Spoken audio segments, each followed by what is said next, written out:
할렐루야. 5월 28일 금요일 새벽 기도를 시작하도록 하겠습니다. 사도신경으로 우리의 신앙을 고백하시겠습니다. 나는 전능하신 아버지 하나님 천지의 창조주를 믿습니다. 나는 그의 유일하신 아들 우리 주 예수 그리스도를 믿습니다. 그는 성령으로 잉태되어 동정녀 마리아에게서 나시고 본디오 빌라도에게 고난을 받아 십자가에 못 박혀 죽으시고 장사된 지 사흘 만에 가운데서 다시 살아나셨으며 하늘에 오르시어 전능하신 아버지 하나님 우편에 앉아 계시다가 거기로부터 살아있는 자와 죽은 자를 심판하러 오십니다. 나는 성령을 믿으며 거룩한 공교회와 성도의 교제와 죄를 용서받는 것과 몸의 부활과 영생을 믿습니다. 아멘. 찬송가 289장 찬양하시겠습니다. 찬송가 289장입니다.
출애굽기 23장 1절에서 13절까지 말씀입니다.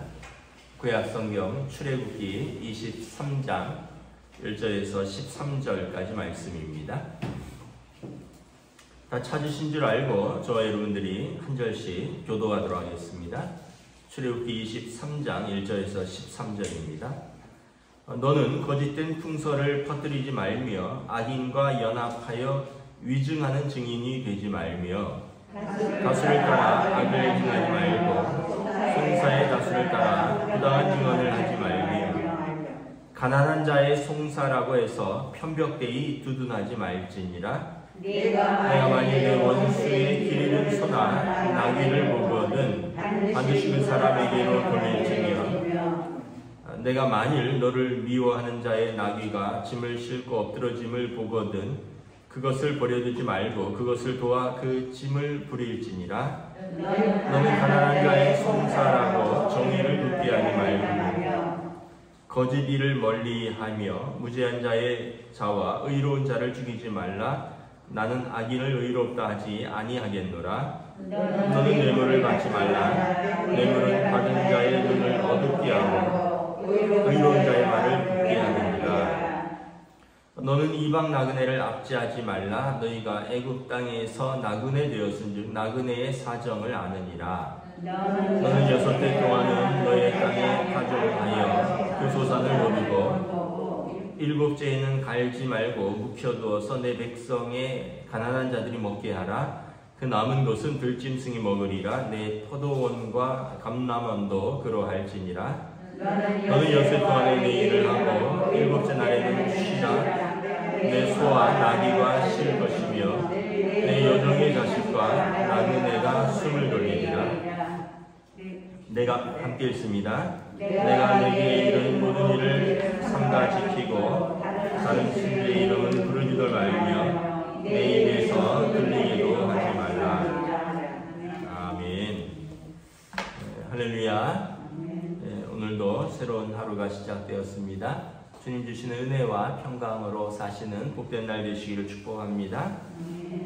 오늘 비가 많이 오네요. 오전까지만 온다고 하는데 또 여러분 비 많이 오는데 여러 가지 또 어른들 넘어지지 않도록 또 길 다니실 때 조심하시기 바랍니다. 오늘 말씀을 보면 이렇게 십계명을 보충하는 내용들이 많이 있습니다. 그래서 율례라는 것은 이제 십계명을 어떻게 보면 시행 규칙이라는 것을 알 수 있죠. 예를 들면 1절, 2절을 보면 위증하지 말고 거짓말하지 말고 부당한 증언하지 말고 이것은 이제 내 이웃에 대해서 거짓 증거하지 말라 제 9계명이죠.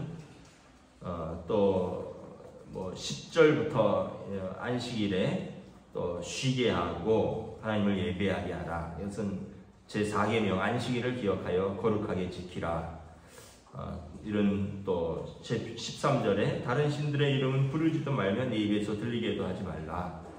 이것은 이제 제 1계명, 2계명이죠. 너는 나 외에 다른 신을 내게 두지 말고 너를 위하여 우상을 만들거나 섬기지 말라.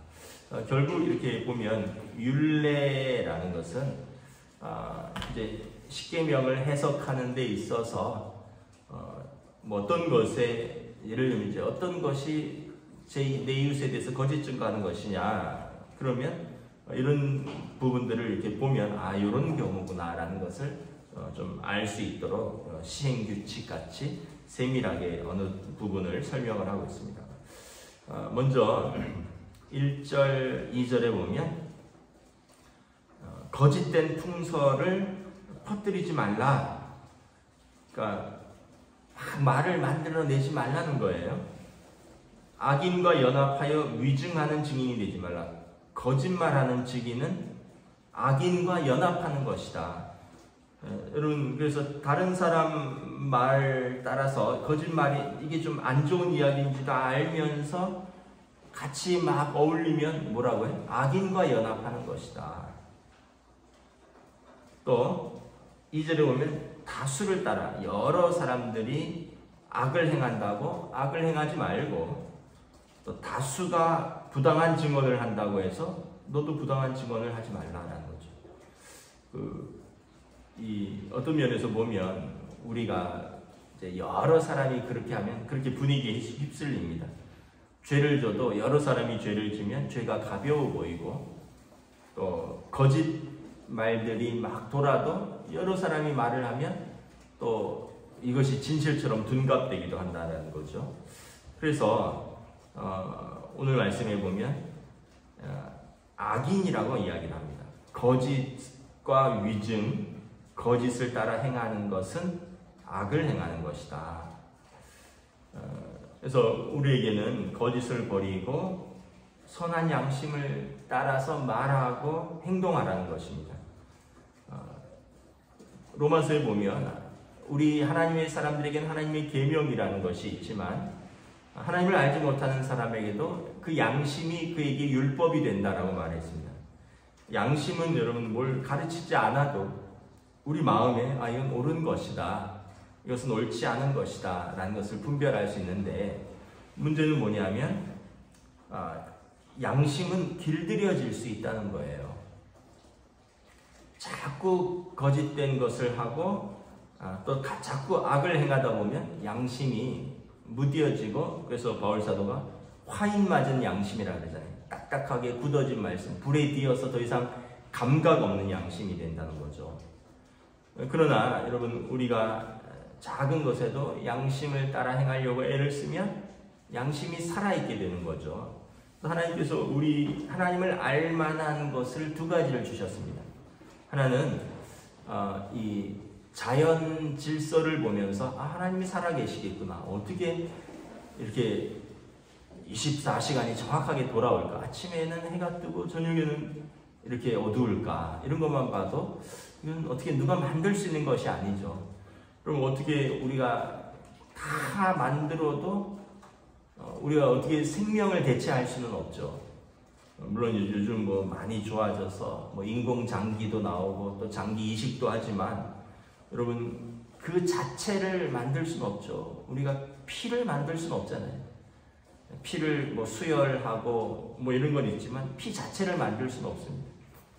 또 뭐 심장을 뛰는 기계를 만들어서 도와줄 수는 있지만 심장 자체를 만들 수는 없죠.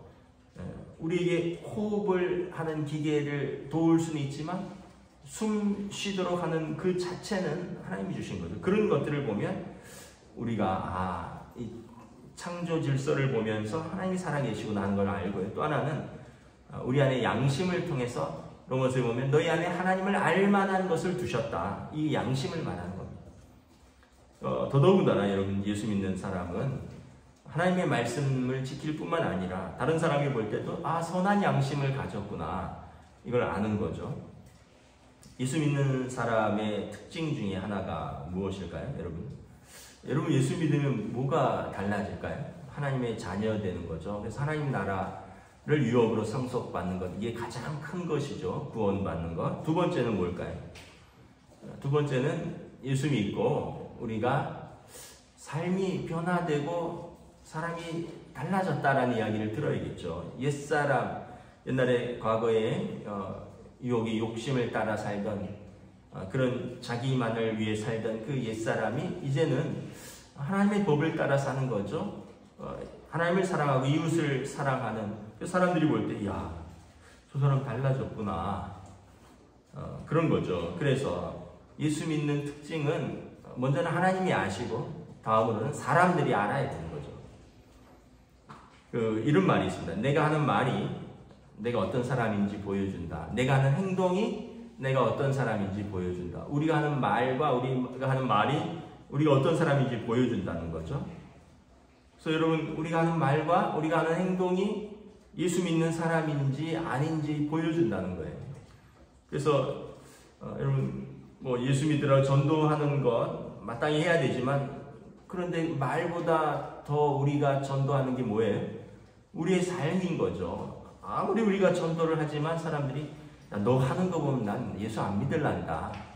너 사는 걸 보면, 너 하는 말, 너 나한테 그렇게 하는 걸 보면 나는 믿고 싶지 않다.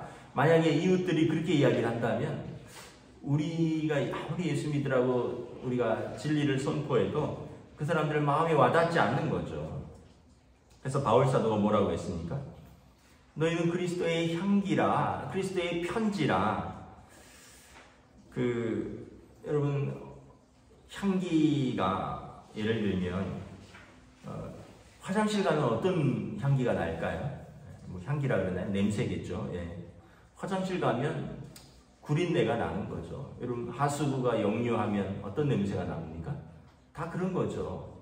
그런데 또 뭐 예를 들면 백화점에 어디 뭐 명품 샵이나 아니면 또 향수 파는 가게라든가 이런 데 들어가면 입구에서부터 냄새가 다르죠. 그 사람들이 기분 좋은 냄새다. 우리가 이 냄새를 통해서 기분 좋은 곳이다. 맛있는 곳이다. 코를 찡그리고 인상을 찡그리게 하는 사람이 있고요. 여러분 또 그 사람 만날 생각하면 기분이 좋아지고 또 이렇게 얼굴이 환하게 펴지는 사람이 있다는 거예요. 여러분, 저와 여러분이 어떤 사람이 돼야 될까요? 야, 오늘 누구한테 전화 왔어 하면 눈이 인상이 확 찡그려지는 사람이 있고요. 난 누구 또 만나야 돼 이러면 막 마음에 걱정이 생기고 마음이 안 좋은 사람이 있고, 누구 만나야 돼 하면은 정말 막 이러면서 막 기대된다 뭐 이런 사람도 있고, 결국 우리의 말과 그 사람을 대하는 우리의 말과 행동이 어떠느냐에 따르는 것이거든요. 또 바울 사도가 뭐라 그랬을까? 너희는 그리스도의 편지라. 너희를 통해서 그리스도를 읽는다는 거죠. 우리를 통해서 세상 사람들이 예수님이 어떤 분인가를 읽을 수 있다는 거예요. 그래서 여러분, 우리의 말, 우리의 행동은 우리가 착해서가 아니라 예수 믿고 하나님의 성품을 닮아가는 사람이기 때문에, 하나님의 자녀이기 때문에 너희는 에베소서 5장 말씀처럼 너희는 하나님의 사랑받는 자녀처럼 하나님을 닮아가라. 바울 사도가 말하는 것이죠. 4절에 보면, 4절 5절에 보면 원수라 할지라도 그가 어려우면 도우라는 거죠. 4절에 내 원수의 길 잃은 소나 나귀를 보거든 반드시 그 사람에게 돌릴지며. 길을 가다가 길 잃은 소나 나귀를 봤어요. 그런데 그 길 잃은 소나 나귀가 뭐 옛날 같은 경우는 표시를 해놨겠죠. 다 짐승이 비슷하지만, 그래서 낙인을 찍어놓고 뭐 어느 목장 소유, 어느 사람 소유, 그걸 보면 그 사람에게 찾아주라는 거예요. 그 쌤통이다 이러지 말고 찾아주라는 겁니다. 5절에 보면 너를 미워하는 자의 나귀가 짐을 싣고 엎드러짐을 보거든. 그 짐을 싣고 가다가 나귀가 이 무거운 짐 때문에 엎드러짐을 보거든. 버려두지 말고 너가 그 짐을 도우라는 겁니다. 너의 미워하는 자의 나귀라 할지라도 그가 짐이 과하면 그를 도와주고, 그래서 나귀도 돕고 주인도 도우라는 거예요. 성경에 이런 말이 있죠. 로마서에 악에게 지지 말고 손으로 악을 이겨라. 또 그 원수의 머리에 숯불을 쌓아두라, 이런 표현이 있습니다. 우리가 잘 이해하기 어려운 표현인데, 숯불을 머리에 쌓아두라, 이런 표현은 이제 두 가지 의미가 있다 그래요. 첫째는 이제 말 그대로 숯불을 머리에 쌓아둔다라는 얘기는, 여러분 불가에 가면 얼굴이 어떻게 됩니까?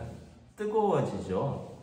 원수가, 내가 미워하는 사람도 그 사람도 어려울 수가 있는데, 그때 그 사람을 도우면 그 사람이 얼굴이 뜨뜻해지는 거죠. 붉어지는 거죠. 난 그렇게 저 사람을 못 도왔는데 저 사람은 내가 어려울 때 나를 돕는구나. 그래서 이제 원수의 관계에서 이웃의 관계가 될 수 있겠죠. 또 하나는 또 그런 표현이라 그러더라고요. 지금은 우리가 뭐 이렇게 전기도 있고 가스도 있지만, 옛날에는 아궁이에 불씨를 살려두었죠. 왜냐하면 밥을 지으려면 불씨가 있어야 되니까. 그 불씨가 꺼지면 어떤 사람도 이제 그 밥을 지을 수 없는 거죠. 그러면 원수가 불씨가 꺼졌는데 내 이웃에게 와서 불을 좀 달라. 그러면은 자기 집에서 보관하고 있는 숯을 한두 개 주는 거죠. 그걸 머리에 이고 돌아가는 거죠. 다시 말하면 내 원수가 내게 도움을 요청하면 원수라 할지라도 도와주라는 것입니다. 근데 우리는 뭐 그런 말 많이 하죠. 그 녀석은 그래도 싸다. 그렇게 살다 죽어라. 근데 우리 예수 믿는 사람은 그런 말을 해서는 안 된다는 거죠. 설사 그렇다 할지라도 그가 내게 도움을 요청하면 내 눈앞에서 그가 어려움을 당하면 도와주라는 거죠. 이것이 하나님의 자비로운 마음이라는 것입니다. 그러면 그 사람과의 관계가 어떻게 될까요? 다음에는 원수가 아니라 이웃의 관계가 되는 것입니다.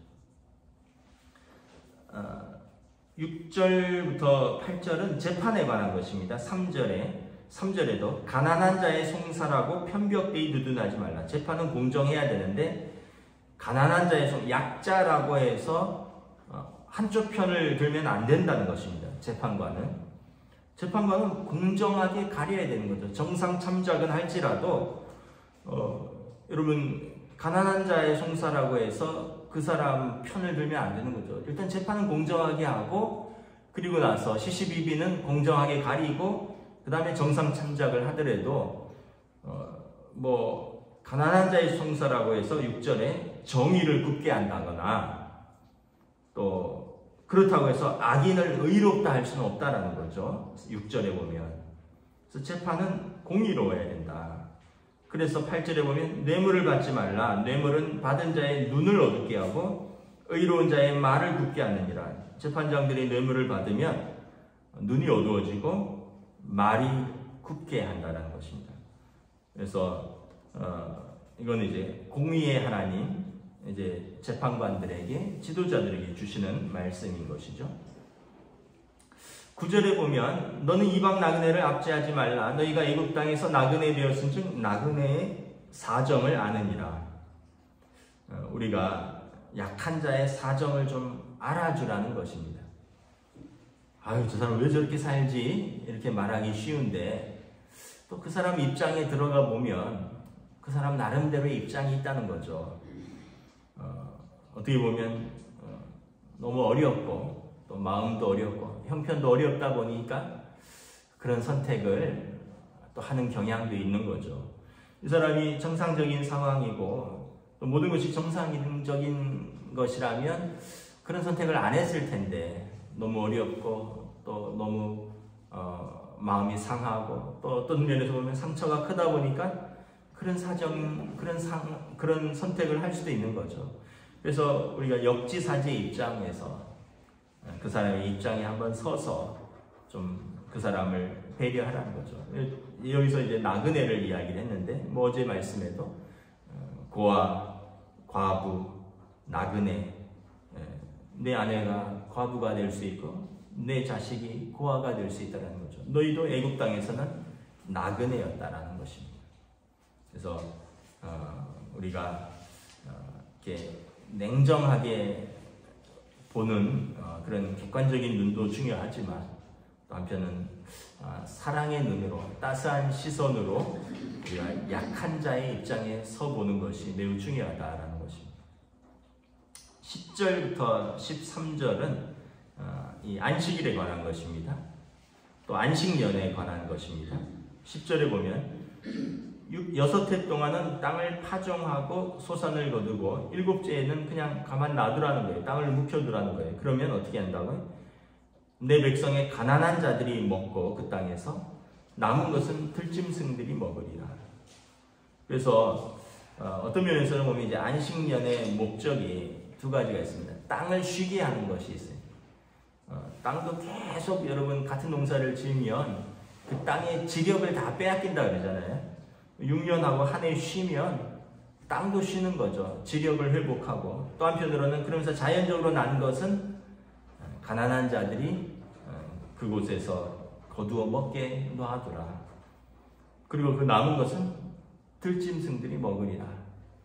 그래서 하나님께서 항상 좀 배려하고 또 쉼이 있는 삶을 말하는 거죠. 12절에 보면 이제는 안식일인 겁니다.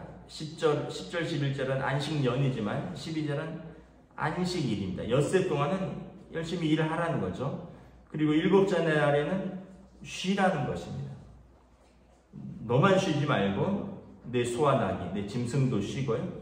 내 여종의 자식과 나그네도 쉬게 하라.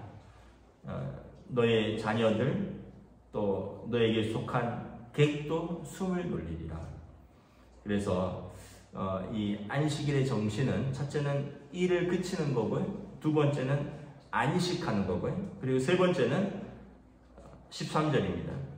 내게 이른 모든 일을 삼가지키고 다른 신들의 이름은 부르지도 말고 내 입에서 들리게 두지 말라. 오직 하나님만을 섬기라. 그래서 이제 출애굽기의 안식일의 정신은 그냥 쉬게 하는 거고 안식하는 거였는데 신명기로 넘어가면 내 구원의 하나님을 예배하라. 안식이 그냥 쉬는 게 아니라 거기에 구원의 하나님을 예배하는 것, 하나님 안에서 안식하라 라는 표현이 나오는 것입니다. 그래서 이런 세세한 것들을 이렇게 보면서 안식일을 기억하여 거룩하게 지키라 라는 표현이 어떤 것인가 이런 세치기는 거죠. 쉬라는 거죠. 너와 내 모든 가족과 너에게 속한 짐승도 쉬고 그리고 너희는 하나님 구원의 하나님을 예배하고 그 하나님 앞에서 안식하라 라는 것입니다. 오늘 새벽기도 생명의 삶에 짧은 글이 있는데 그 글을 제가 잠깐 소개하겠습니다. 한 결혼식에서 신랑 동생이 이런 말을 했다는 거예요. 솔직히 저는 형을 좋아하지 않았습니다. 평생 물과 기름처럼 어울리지 못했고 지금도 정말 서로 많이 다릅니다. 하지만 형이 형수님을 만난 날부터 형이 좋아지기 시작했습니다. 형이 형수님과 함께 할수록 형에게서 좋은 모습이 나타나기 시작했습니다. 저도 형과 함께 하고 싶어졌습니다. 여러분, 신랑이 신부와 함께 있기만 해도 신랑에게서 좋은 모습이 나온다는 거예요. 내가 사랑하는 사람과 함께 있으면 내가 좋아진다는 거죠. 그 사랑하는 사람과 함께 선한 양심이 회복되고 그 사랑하는 사람을 위해서 또 그 사랑하는 사람의 영향력을 받고 주고받는 거죠. 하물며 여러분 예수님과 함께 있기만 해도 우리 안에서 예수님을 닮은 모습이 나와야 되지 않겠느냐. 예수님이 여러분 최고의 선이신데 예수님을 믿는 사람들이 우리에게서 최고의 변화, 최고의 모습이 나와야 되지 않느냐. 그래서 예수님과 함께하면 우리와 사이가 안 좋은 동생들을 포함해서 모든 주변 사람들이 우리를 통해서 변화를 느껴야 된다는 거죠. 예수님, 저 사람이 예수님을 닮아가는구나. 우리가 사랑만 해도 사람이 달라진다 그러잖아요. 너 예뻐지는구나. 너 누구 좋아하는 사람 생겼지. 이렇게 이야기를 하는데 예수 믿는데 정말 예수 믿는 당신을 보니 내가 정말 예수 믿고 싶어진다. 이런 이야기를 들어야 되지 않겠느냐. 당신이 그분을 만난 날부터 당신이 점점 더 좋아지기 시작했어요. 이런 이야기를 들어야 되지 않겠느냐. 그런데 이제 우리가 참 어떻게 예수 믿어도 저렇게 변하지 않냐. 저럴 거면 왜 믿냐. 그런 예수라면 나도 안 믿겠다. 심지어 네가 가는 천당은 나는 안 가겠다. 이런 말도 한다면 우리가 정말 뭔가 잘못 믿는 것은 아닌가. 다시 한번 여러분 오늘 하루도 그리스도의 향기, 그리스도의 편지로서 여러분들과 주어진 사람들, 여러분들이 만나는 모든 사람들 속에서 여러분 우리가 주님 닮아가는 그 향기를 또 바라며 사는 저와 여러분 되시기를 주님의 이름으로 축복합니다. 아멘. 기도하겠습니다. 하나님 은혜를 감사합니다. 많은 사람들이 살아가면서 자기를 위해서 또 자기 욕심을 따라 또는 다수의 눈치를 보면서 우리가 육신의 또 행동을 또 우리가 때로는 선한 양심을 저버리고 죄된 삶을 살 때가 많이 있습니다. 그러나 오늘 말씀은 너는 하나님의 사람이다. 하나님의 법을 가지고 사는 사람이다. 하나님은 공의의 하나님이시고 하나님은 정의의 하나님이시며 하나님은 가난한 자를 배려하시는 하나님이고 하나님은 약한 자를 자비롭게 도우시는 하나님이시며 그 하나님의 앞에서 예배하는 백성으로서 그 하나님 앞에서 살아가는 사람으로서 너희는 말씀의 계명에 합당하게 살라 말씀하십니다. 오늘도 우리가 다시 한번 우리 믿음이 우리의 어떤 생각으로만 입으로만 그치는 것이 아니라 우리의 삶으로 우리의 이웃들에게 드러나는 복된 믿음의 하루가 될 수 있도록 주여 인도하여 주시옵소서. 감사를 드리오며 우리 주 예수 그리스도 이름으로 기도드리옵나이다. 아멘. 하늘에 계신 우리 아버지, 아버지의 이름을 거룩하게 하시며 아버지의 나라가 오게 하시며 아버지의 뜻이 하늘에서와 같이 땅에서도 이루어지게 하소서. 오늘 우리에게 일용할 양식을 주시고 우리가 우리에게 잘못한 사람을 용서하여 준 것 같이 우리 죄를 용서하여 주시고 우리를 시험에 빠지지 않게 하시고 악에서 도와소서. 나라와 권능과 영광이 영원히 아버지의 것입니다. 아멘.